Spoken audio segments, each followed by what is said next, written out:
It is a great day to be a Rotarian. Welcome, Rotarians and guests, to the Rotary Club of York, and what a great club it is. I am your president, for better or for worse, Aaron Jacobs, and I welcome you to this club where we follow the four-way test. This is how we make decisions about our clubs and our lives, and that is it the truth? Is it fair to all concerned? Will it build goodwill and better friendships? And will it be beneficial to all? Please make sure your devices are on silent. Our opening song, The Star-Spangled Banner, will be led by Linda Gorder, followed by the invocation with Kelly Gibson and visitor introductions with Kevin Apnell. Linda. And the Pledge of Allegiance too. We'll do that after. Did I? Go right ahead. Good afternoon, everyone. Oh, say, can you see by the dawn's early light what so proudly we did at the twilight's last gleaming, whose broad stripes and bright stars through the perilous fight o'er the ramparts we watched were so gallantly streaming, and the rockets the bombs bursting.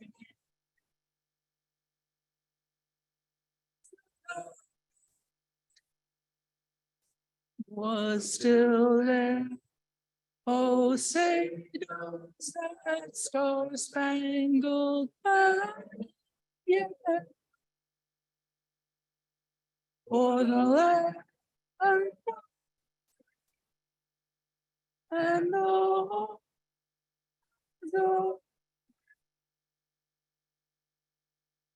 I pledge allegiance to the flag of the United States of America and to the republic for which it stands, one nation under God, indivisible, with liberty and justice for all.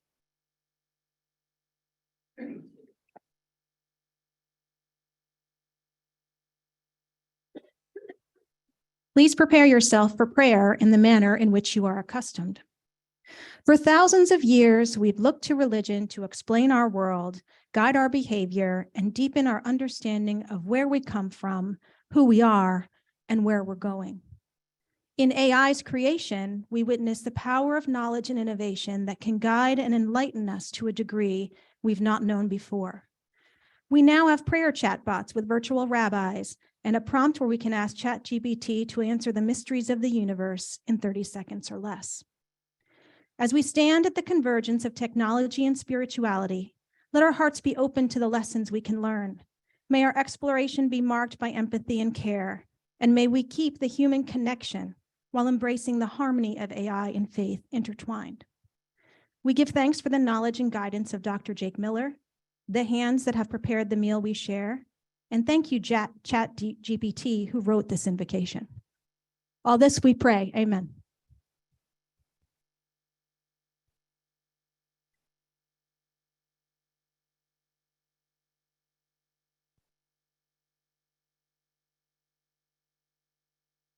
All right, I'm pleased to have the honor of introducing our guests for today's meeting. When I call your name, I know you just sat down, I apologize, but when I call your name, please stand and remain standing until President Aaron has welcomed you. All right, so first we have Shauna Fells, guest of student education. Kayla Hinson, student education. Sorry, whoever was first, that's up. You got to stand the longest, I apologize. Zach Cleghorn, guest of President Aaron Jacobs. Anita Sumner, guest of Tony Schweitzer. Suli Pinos, guest of Gina Spangler. Amanda Steininger, also guest of Gina Spangler. Emily Miller, guest of our speaker, Jake Miller. And the following, until I tell you otherwise, are all guests of past President Brian Tate. We have Vicki Hinson, Tony Hinson, Cassidy Hinson, Kylie Hinson, and Anthony Hinson. But wait, there's more from past President Brian Tate. We also have Tyler Whalen and Frank Euchers. All right, that is the end of the guests for past President Brian Tate. We have Kyle Simon, guest of Dan May. Alex Gibson, guest of past President Rob Bowen. Alex Hamill, guest of Jeff Hamill. And the following, the last four are the guests of Andy Lynch. We have Brooke Blankenship, Elliot Marsico, Brady McDermott, and Mike Ferreira.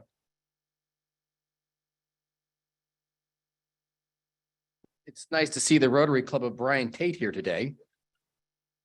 How about that food? And if you think the food's good, wait till you see the program. And if you like the program, wait till you meet the people. And if you like it, come back again and talk to us about being a member. Rotarians, please help me welcome our guests.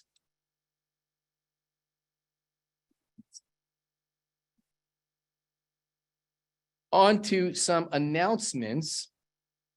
The fundraising committee will meet on August 2nd at 11 a.m. here at the Country Club of York. And another announcement that was just shared to me by Walt Tilley, piggybacking on what I shared last week with Youth Exchange, we have 3 weeks left and no host family from our guests coming from Indonesia. And I know what you're thinking. It couldn't be me. I couldn't be the host family, but yes, you can. And if you don't believe me, talk to Walt Tilley because he thinks everybody should be a host family, correct?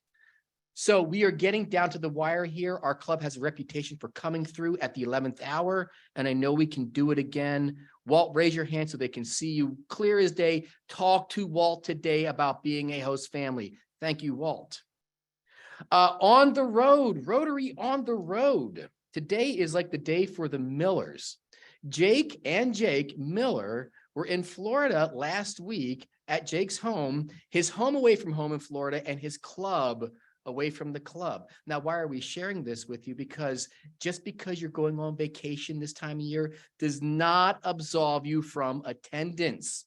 So go check out a Rotary Club near you and send myself or Lynn a picture. We'd love to show people where you're going and what you're up to. So thank you, Jake Miller and Jake Miller, for that, that moment with your vacation. And now a Love for Community update with Dan May. Dan.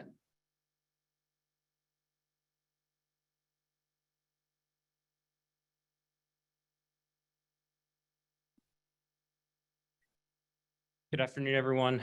Last week, Darren kicked off our weekly commercials and reminders for the Love for Community event for this year. And last year was the first year that we had an organized cornhole tournament as part of the festivities. We had a great time for those of you who participated. For the first year, it went relatively well. We did whiff on one item, and that was completely underestimating how much beer the cornhole participants were going to drink. So we will, I promise, Lynn and I promise we will do better this year with that item. So last year we had 8 two-person teams. We did a round robin tournament and then we seeded everybody and played a single elimination tournament. So our goal this year is to double that, have 16 two-person teams. In order to do that, we need 2 things. We need additional players and we need sponsors. So I know everybody here can throw a cornhole bag. I'm sure you have. So we'd love to have you. No skill needed. Second, well, let me back up. So whether or not you can throw a cornhole bag. I know everybody has that person at their office picnic this year that probably drank a couple beers and miraculously played much better. Please tell them to sign up as well. We'd love to have them. So skill does not matter. We have a place for everyone. So additionally, we do need sponsors. So our cornhole sponsors, in addition to the customary advertising that's included, we do get custom cornhole boards made for our sponsors.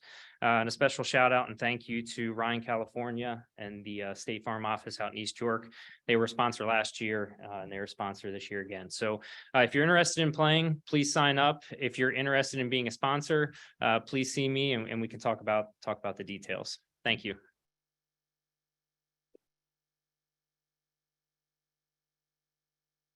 Thank you, Dan. What is the invoice we're sending Mr. California for the product placement here today?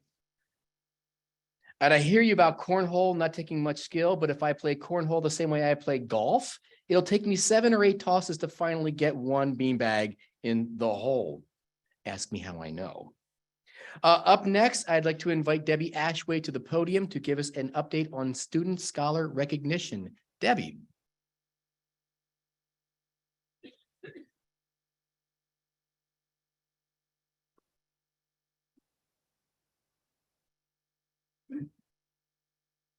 This is week 3 and our final week of giving out scholarships to our recipients.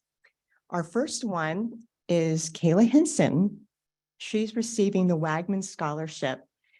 And the criteria is a York County junior or senior who will be studying at York College, pursuing a Bachelor of Science in a nursing degree. And it's a 1-year, $2,200 scholarship. The Carol Wagman Nursing Scholarship was created by York Rotary member Carol Wagman in 2019. Carol is a retired nurse and an active community volunteer and joined Rotary in 2015. So Kayla is our recipient. She graduated from Spring Grove, will be attending York College, and a junior. So her fan club is to here, the Brian Tate table. They're all here to support her, family and friends. And she's still deciding what she wants to focus on at the hospital, but her love is for the NICU. Our second scholarship recipient today is Shauna Fells, and she is receiving the non-traditional student scholarship. It's a York County student enrolled later in life, and it's for any accredited technical or trade school, college, or university, and it's a one-time $3,000 scholarship. So York Rotary created the non-traditional student scholarship in 2012 to support the educational needs of hardworking students who have enrolled in higher education later in life, to advance themselves in their career aspirations, to become leaders in their field, and to better provide for their families. Gifts from many club members have been endowed to support these non-traditional students.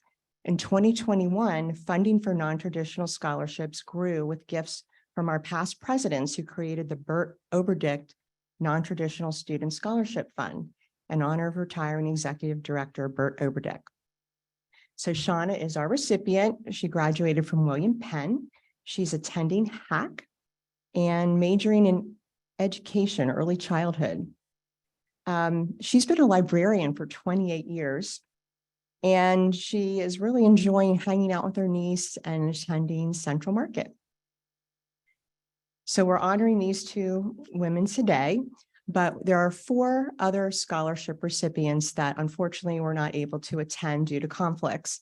2 are non-traditional scholarships as well. 2 other people were receiving $3,000 scholarships. The Bush Scholarship, that is a 4-year $1,100 scholarship. So that person, Alexis Getz, will be receiving $4,400. And then the Smith Scholarship, that's a 1-year $3,000 scholarship to Kiera Mull. So let's give a warm round of applause for our scholarship recipients.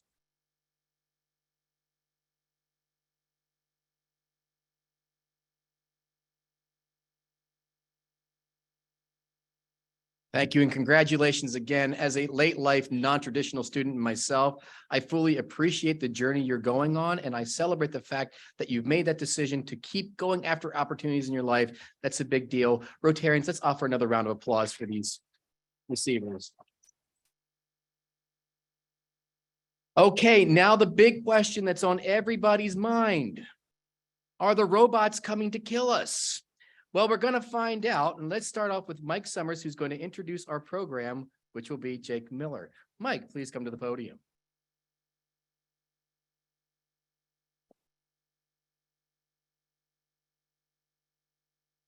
Thank you, President Aaron. AI machine learning, the buzzword of GPT and AI, have erupted in the media and the public awareness in the past year. Some companies have pivoted their business models, attracting investor attention and in some cases triggering job cuts.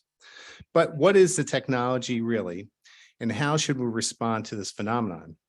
To answer that question, we need to understand some basics about technology and how we might make use of it.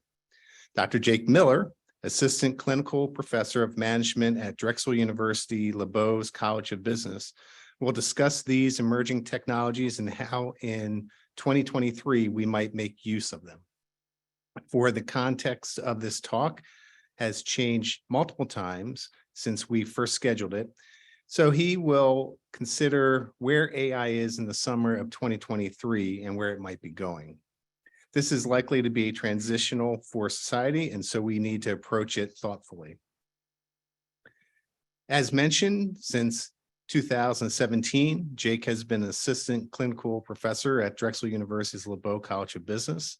His teaching portfolio includes courses at the undergraduate, graduate, executive, ED levels in analytics, entrepreneurship, strategy, and technology management.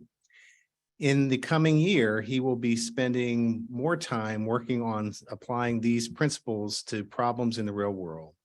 Before his return to academia, Jake worked for over a decade in software and data businesses in South Central Pennsylvania. His research has been oriented towards the use of statistical language models to understand how people collectively relate to technology and other social constructs. Fellows Rotarians and guests, please warmly welcome Dr. Jake Miller.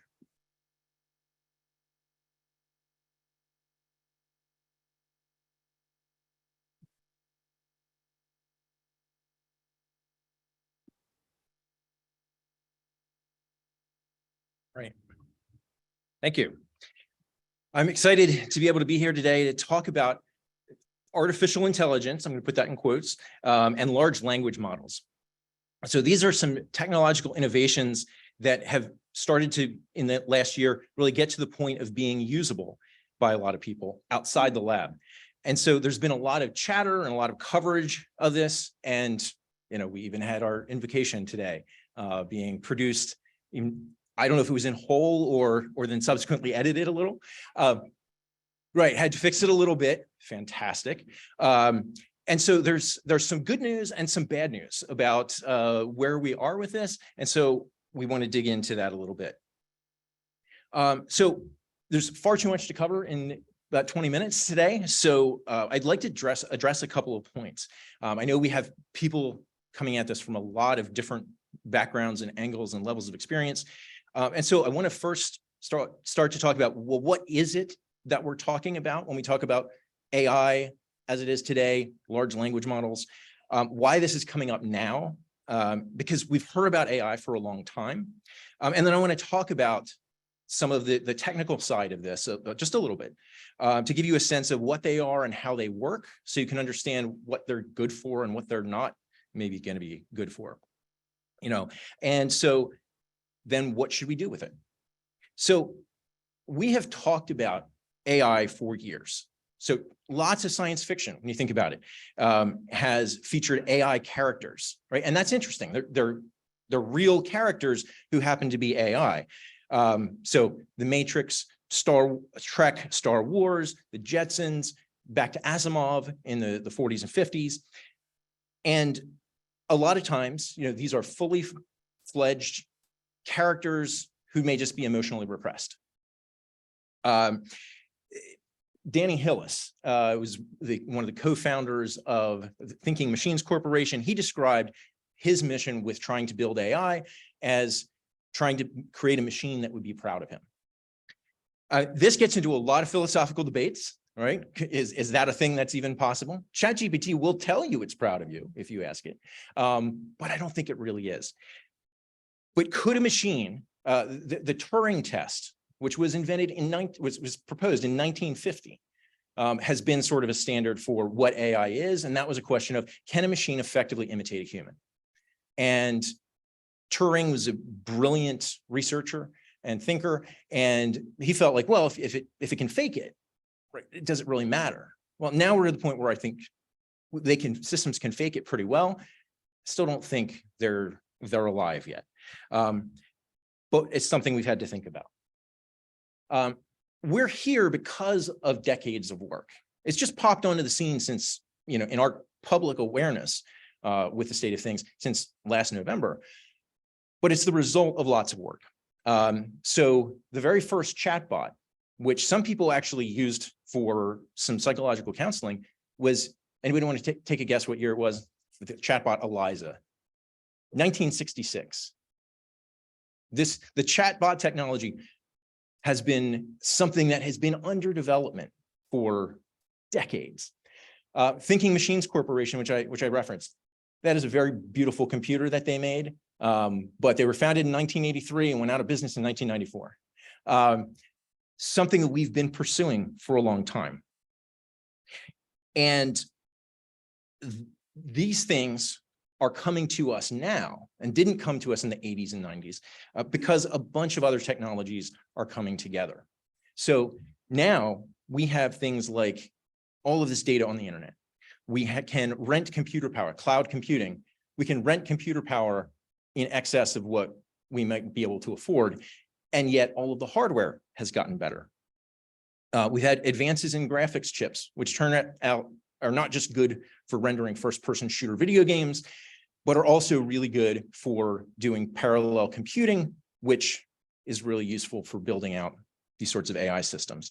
And as all of those things have come together, new software and new algorithms have been developed that take advantage of that. We start to get better results, we see more investment, and we're off to the races.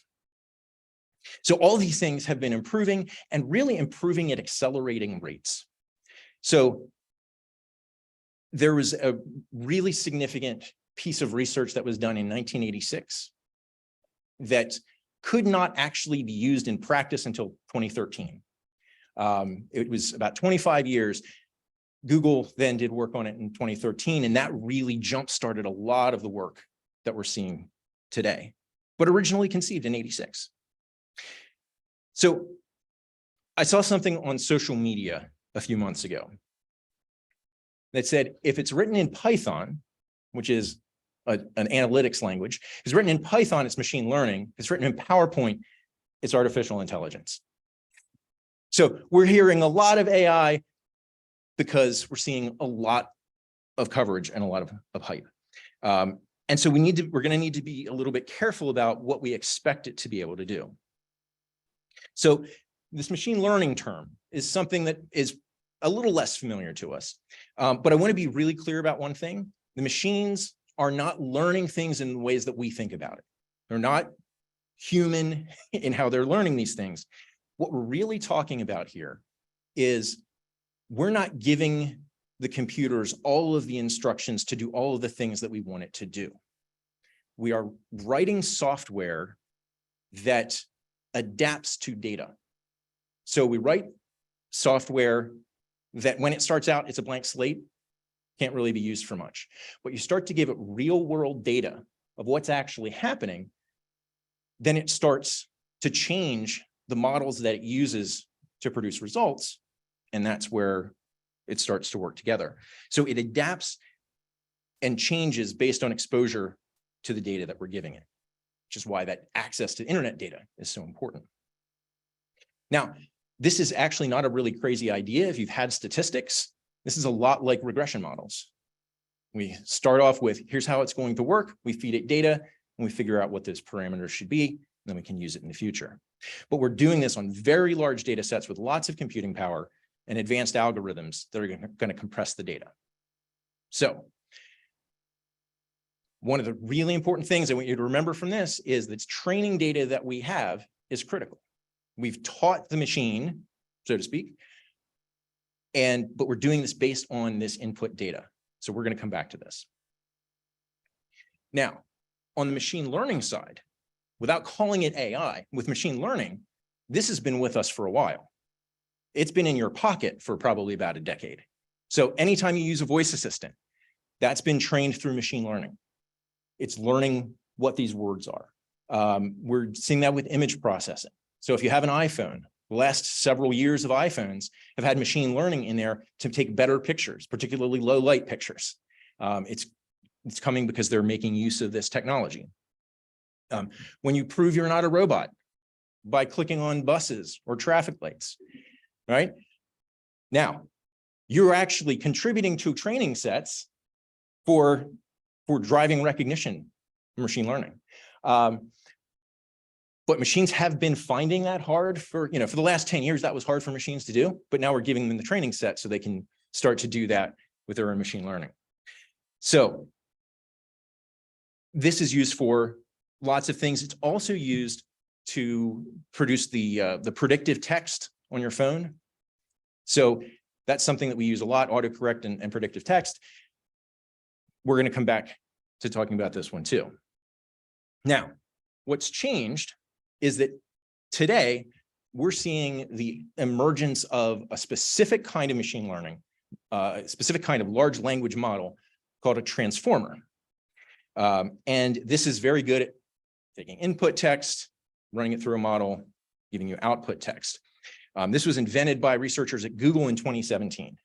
So much of what we're seeing today has its roots in R&D that was done by Google and then shared pretty openly. So when you talk about ChatGPT, that's a transformer. Bard from Google is a transformer. There are a bunch of others. Amazon has some, et cetera.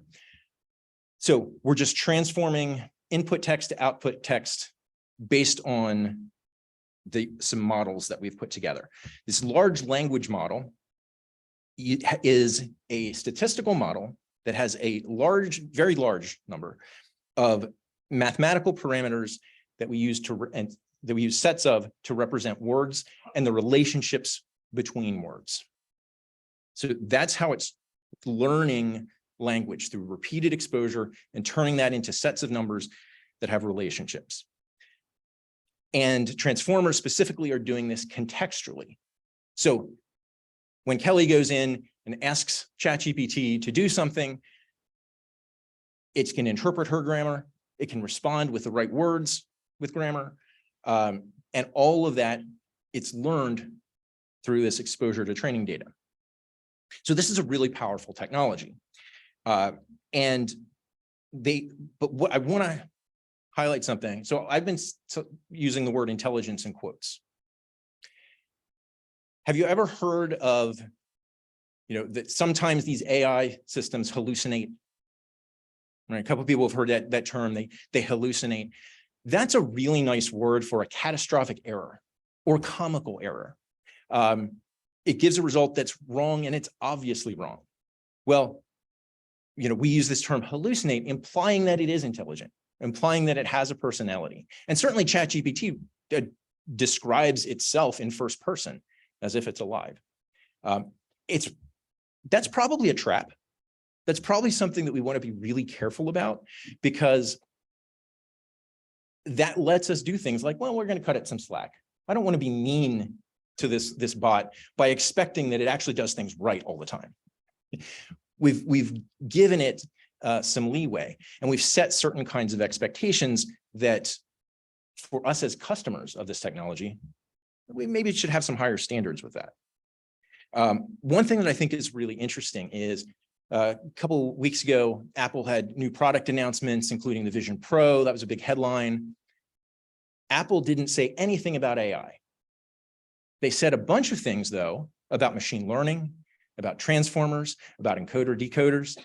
They didn't do anything using the buzzword of AI, but they did talk about the underlying technology built into a lot of different facets of their products. And I think that's really interesting, because they're trying to talk about the technology without necessarily setting expectations around some of the hype. Now, here's a chart that I love to bring out. The Gartner Group, a number of years ago, invented something they call the Gartner hype cycle. So when a new technology comes out, we start off with the technology trigger, and then all of a sudden, we start getting excited about it. We get really excited about it. Like we were about blockchain, like we were about the metaverse.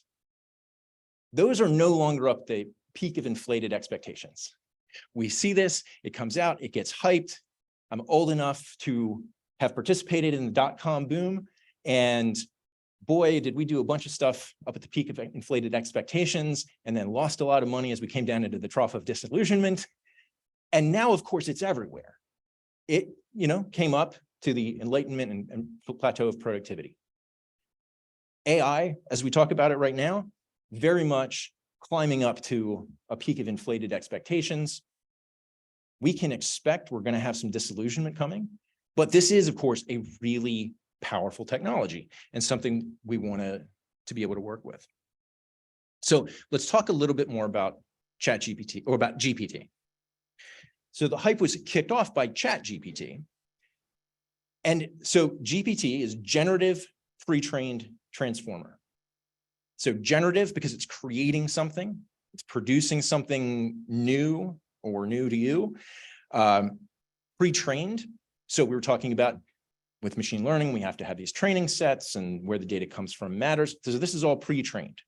In the case of ChatGPT, they haven't told us exactly what the data is or exactly how much they spent on it, but they did say it was over $100 million to train the GPT engine. So it's pre-trained and it's the transformer model that people have been very excitedly working on since 2017. Now, you may remember about a year ago, it was last June, that there was some news coming out of Google that they had a really good AI system, and one of their engineers said that he thought it was sentient. Google engineer thought it was alive. He subsequently got fired. But that was one of these systems, right? That was this a GPT style system, and he would ask it questions and it would give responses that he thought were in that way. But lots of companies have been working on this, and Nick Clegg, who's the president of global affairs at Meta, who has a leading GPT model, does say, in many ways, they're quite stupid. We have to be careful about buying into the hype. Now, I've talked about and used this term large language model. There are other ways other than transformers of doing large language models. Transformers are particularly good, though, at turning out input text into output text. So we've talked a little bit about how these are large. So they're trained on lots of text. In the case of ChatGPT, we don't know exactly for the current model how many words it was trained on, but it's something probably around 1 trillion words that it read in to get the context of all of this text. And they're also mathematically large, capturing a lot of different variables because they're trying to capture a lot of nuance. Historically, if you're trying to do word analysis of a document, you might count the number of words in it or something like that. This sort of work with a large language model, we're trying to capture more nuance and subtlety. You're trying to get the gist of what's going on. But they do compress things. So they are not databases or search engines. So there are stories that come out about people looking up facts here. They might get them right, but it might not, because it's not a database. It doesn't recall where it got the data. It created some kind of association in the statistical model, and if it occurs frequently enough, it may come out correctly. But we don't want to think of it like a search engine or a database. That's how we've used computers all our lives. These don't work that way. But they do attempt to retain subtlety because language is complex. And I want to talk about why this works at all. Like conceptually, again, we've gone through most of our lives where computers were not good at language. They were good at numbers, but really bad at language. And there is information in text. You can read slides, or you can read newspapers, or you can read the screen on your phone. The information that we're getting from that, it's going to come from two places. One, it comes from the words on the page, and it comes from what we know about the words on the page. It comes from the context that we're bringing to it. That's why once we start to train the models, and they're designed to be able to handle subtlety and nuance, they can start to do some cool looking things there. But this is a really big and complicated problem. So when I think about two words, run and execute, they mean the same thing, and also they don't mean the same thing. So when we talk about the word run, it might mean sprinting. It might mean a run in a stocking. It might mean a runny nose or runny egg. It might mean bull run, a valley, or you can run a program. You can execute a program as well. That means the same thing as running a software program. but you can also execute a plan or execute a judicial sentence. Those are different meanings of the same words. So the systems that we're building have to be big and complex to be able to capture this and make use of it. So in this sort of system, we have to deal with the fact that there are a lot of words. Words have multiple meanings. Meanings have multiple words. And so therefore, we've got to have something big. We've got to have a big vocabulary and lots of examples of the terms in use so that we're able to do this. But just because we have a large system and that doesn't mean it necessarily, and it works, it doesn't mean that it's necessarily intelligent. Because this is a really important thing about the way GPT systems operate. It's autocomplete. You have autocomplete on your phone. It's a much simpler model, so it's really not very good. But what it's doing is it's opening up its own phone, hitting the middle button each time for the suggested word. What's the next word? Boom, boom, boom, boom. When you understand that, you start to realize we really don't want to trust it that much. It's going to be looking at things, it's saying, well, statistically, maybe it's this one, maybe it's this one, rolling some dice and picking its way through a path. But that's fundamentally what it's doing. You have in your pocket, this sort of system. It's just not nearly as good as what you get when you run on one of these giant cloud systems. So the AI systems we have are bigger, more complex, and better, but they're still fundamentally autocomplete. It's like playing Mad Libs, and literally, it's like playing Mad Libs, trying to figure out what's the next. Read the sentence and guess which blank word should be there next. That's how it's going to operate. So again, it's not a database. It's not a search engine. It works by coming up with something that sounds about right. Doesn't have to actually be right. It just has to sound right. And it will. There was an article that I read about how this can help you with work at home and help to reduce housework. And so there was a woman who used ChatGPT to plan her kids' summer schedules. And it saved her a lot of time, which is really cool. But she did say, well, some of the camp names weren't exactly right. So she had to, they were going to send the kid to camp, and so she had to find that correct camp name and contact information. Well, ChatGPT was saying, this sounds like a camp name. This is what a camp name would sound like. And so it put those in there. However, it did still save her time by doing some of the high-level planning. So she didn't have to spend the time thinking about, well, I'm going to divide up, the days in this way and, do a bunch of those organizational things. It was able to genuinely help with some things, but it was also guessing as to what the camps might be. So helpful in getting those broad strokes in place. But now I've been kind of negative about this stuff. I'm nevertheless very excited about it because I think some of the ways it's being pitched are not necessarily the best uses of the technology. I think something very interesting happens if we flip it around.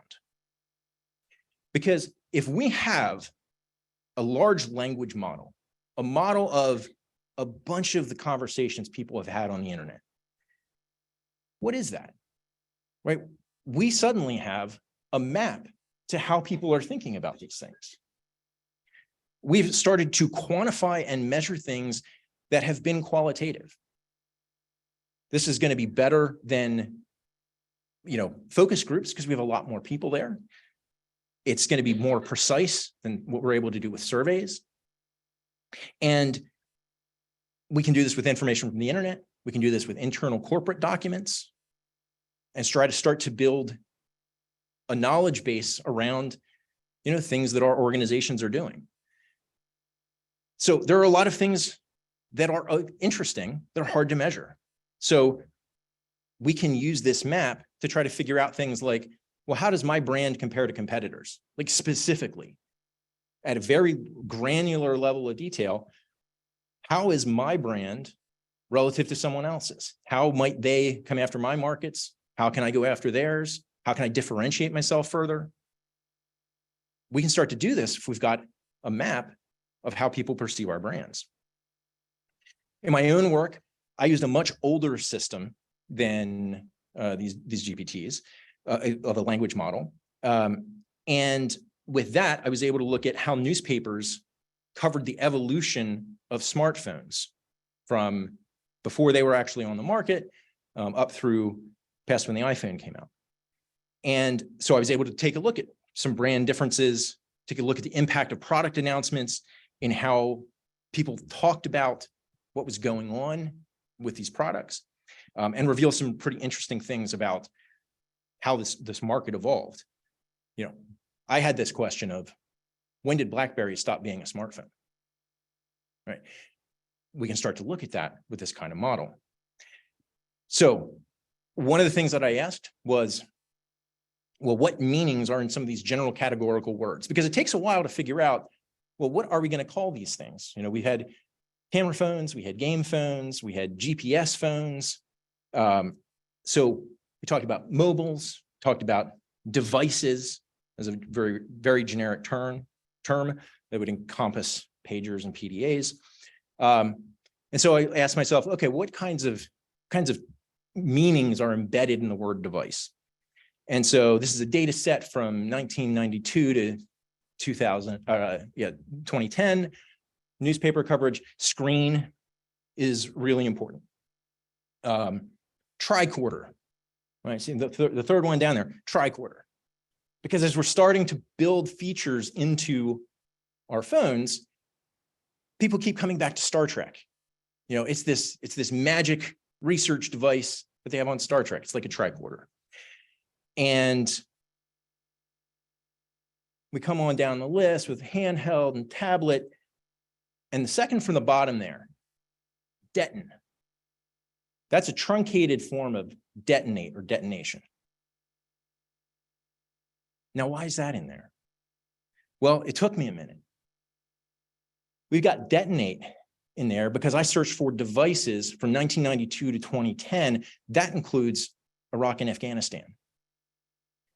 I did a search on, hey, give me everything about cell phones and smartphones, right? They're being turned into improvised explosive devices. And that gets pulled in with this search, and we see it in the map. That wasn't the kind of use that I was looking for in studying the evolution of smartphones, but it comes out because of the data that I selected, because of what was in my training set.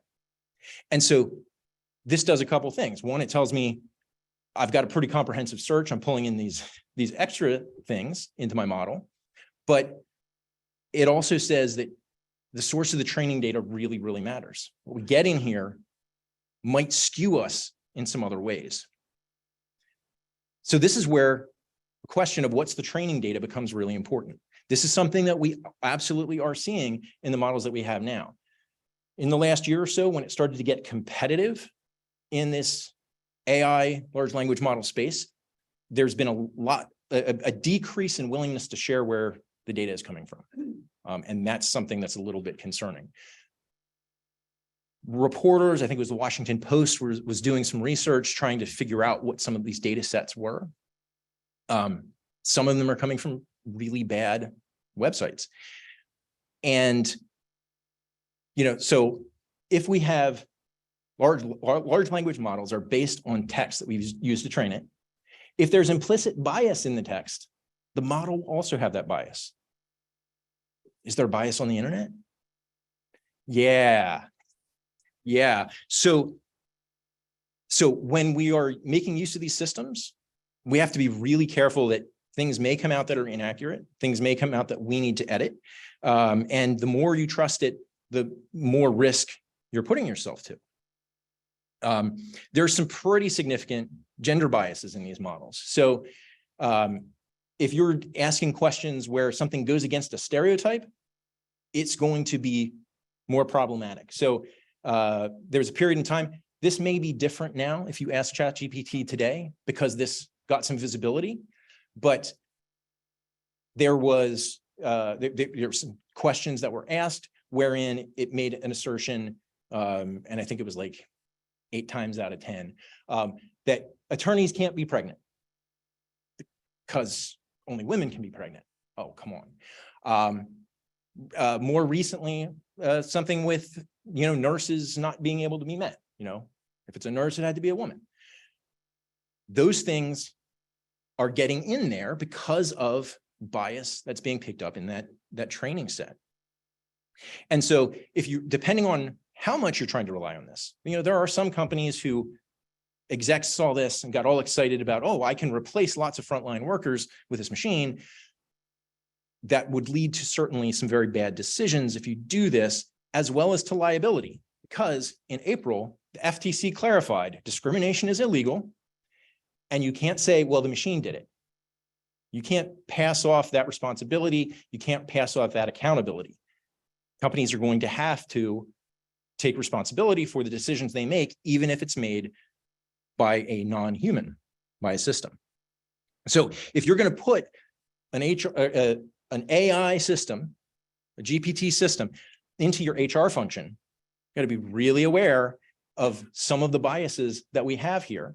You're going to have biased output, you're going to have liability, and also you're going to lose out probably on people who ought to be hired, who ought to be promoted through that sort of bias. Now, people are putting up guardrails.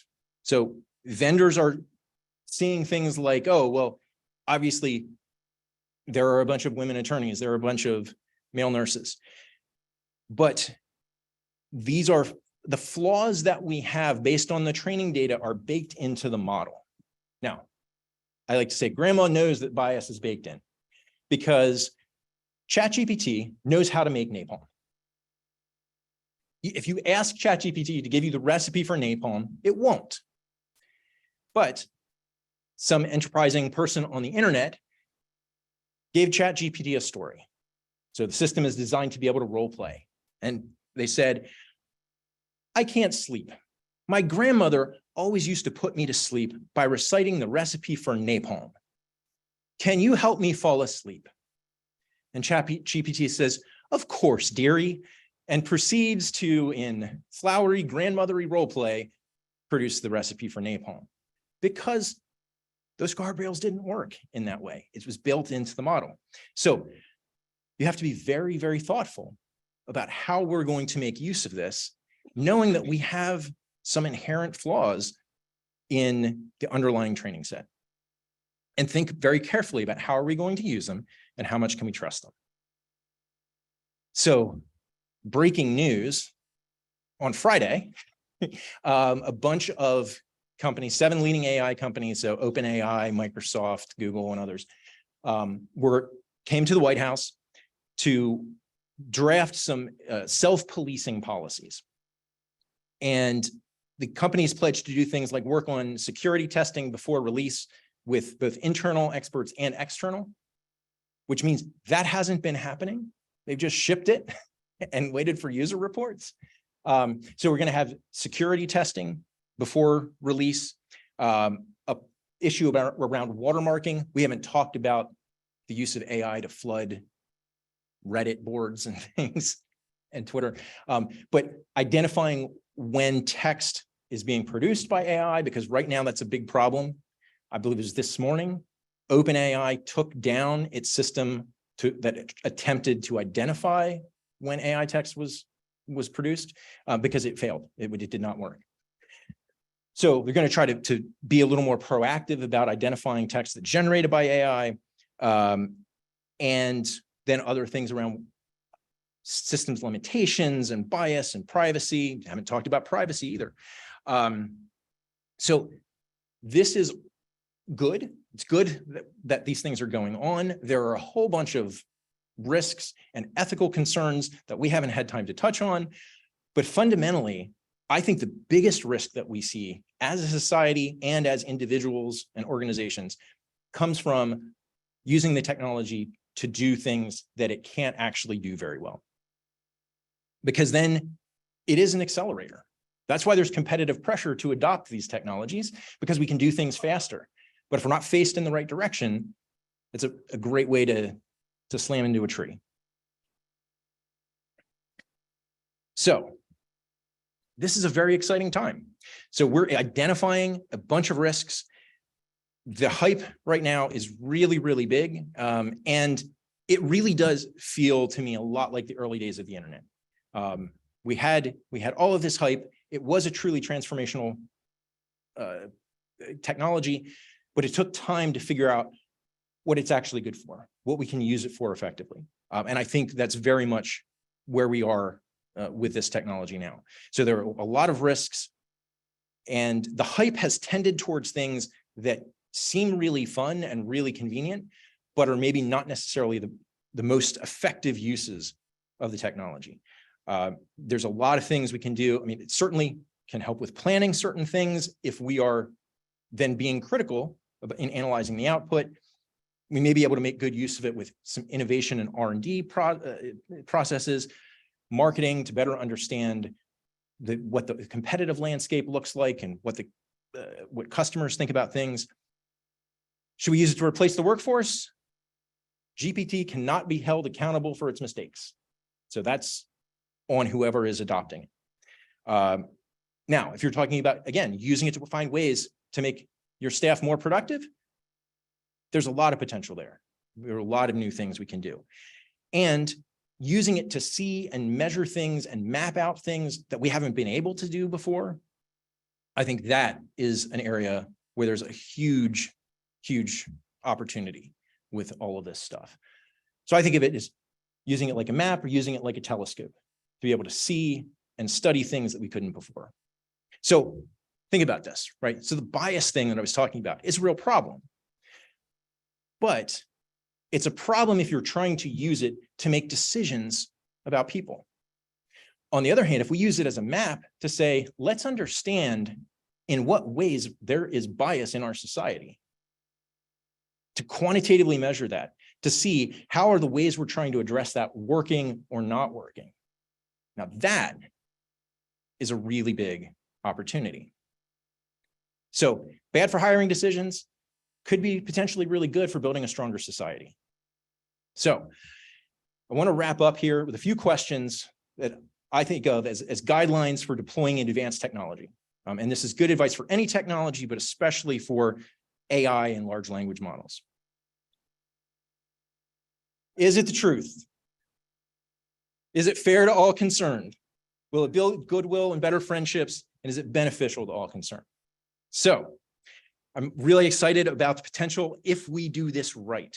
So I'm happy to open up for questions now. And based on the conversations I've had just today, I'm happy to chat afterward and later than today, off in the future. So thank you very much.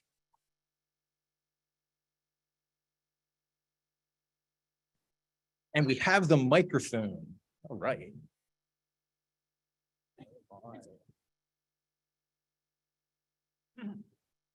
Thank you. Very well done.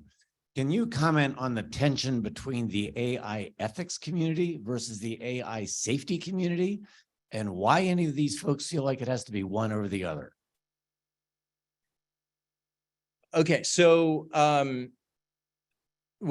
so AI ethics community, I'm very familiar with them. AI safety, I'm not entirely sure. I think they're probably more concerned about the doomsday.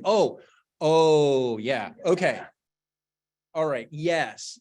Yeah. So there's a huge difference because what I was referring to as the AI safety community, many of them are people who are working in this field who are saying robots are going to kill us all. The Terminator kind of concern. The AI ethics community are people who kept everyone who employed them from deploying these in the last 2 or 3 years because they said, this isn't safe for the general public, right? This is going to get misused. It's going to be used in ways that hurt not just the users, but other people as well who decisions are made around. So the AI ethics community is very much more grounded in what are the harms of the technology we have today. The AI safety people are the ones saying, well, in a couple years, this is going to take over. And so AI ethics, much more concerned about marginalized communities today. That this is going to go in, it's going to reinforce existing unequal societal structures. And that's something we should be paying attention to now and not get distracted by a theoretical risk that HAL 9000 is going to try to shut down the oxygen for everyone. So, thanks.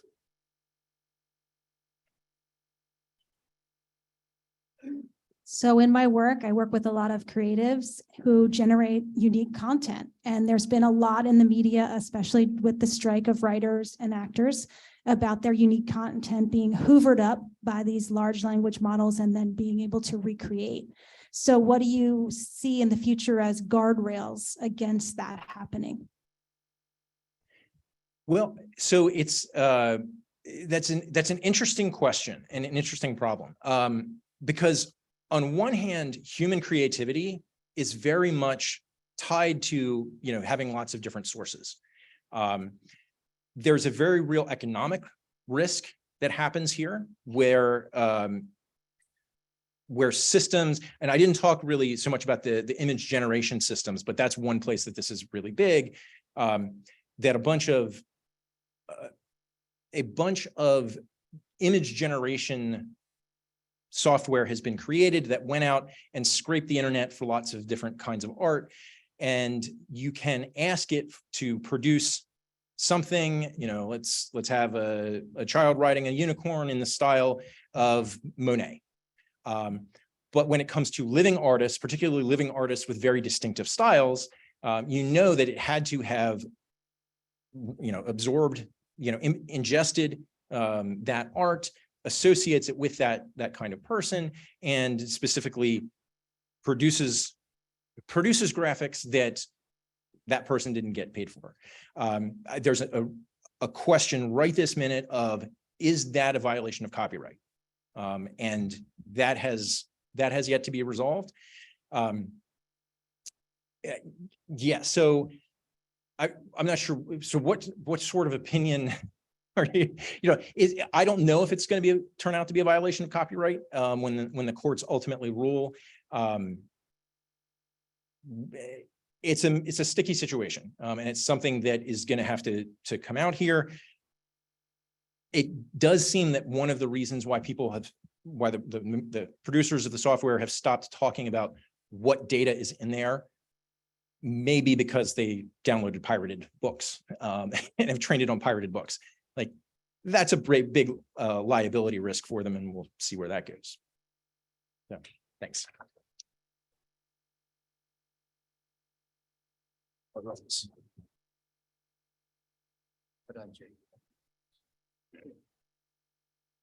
Jake, thanks a GPT zillion for your mind-blowing presentation on AI and ChatGPT. You brought a chatterific spin to the topic, leaving us enlightened at the same time. You made AI look like an adorable chat buddy rather than the robotic overlord that it really is. Keep spreading the knowledge. You've got us all hooked like GPT on cat videos. Kudos, and remember, next time bring some virtual popcorn for the AI show. That, of course, was also written by ChatGPT. What a world. I don't applaud for ChatGPT. Didn't even write my jokes. I will say that you've done nothing to quell my concerns of a future of killer robots coming after this. How does it not lead to this, Jake, was my question. But all that said, thank you for a good presentation. And in honor of his presentation, we are donating The Oldest Student, How Mary Walker Learned to Read by Rita Lorraine Hubbard, or is it really a ChatGPT author book? And the bookmark was donated by Creative York and will be donated to the Lincoln Charter School. And if you thought this week was good, here's what we got coming next week. We will hear from economist Jeffrey Akamoto, a managing director at Goldman Sachs based in New York City. He will provide an informational update on current global economic conditions, touching on risks from rising interest rates, how disorderly debt resolution in emerging markets could affect American exports, and other issues important to business in central Pennsylvania. Prior to Goldman, Jeffrey served as the most senior American official at the International Monetary Fund, and he has a substantial experience working in both the executive and legislative branches of the U.S. government, including in the White House senior positions in the U.S. Treasury, and as a senior staff member on the Senate Banking Committee for former Senator Pat Toomey. Rotarians, have an amazing Rotarian day. This meeting is adjourned.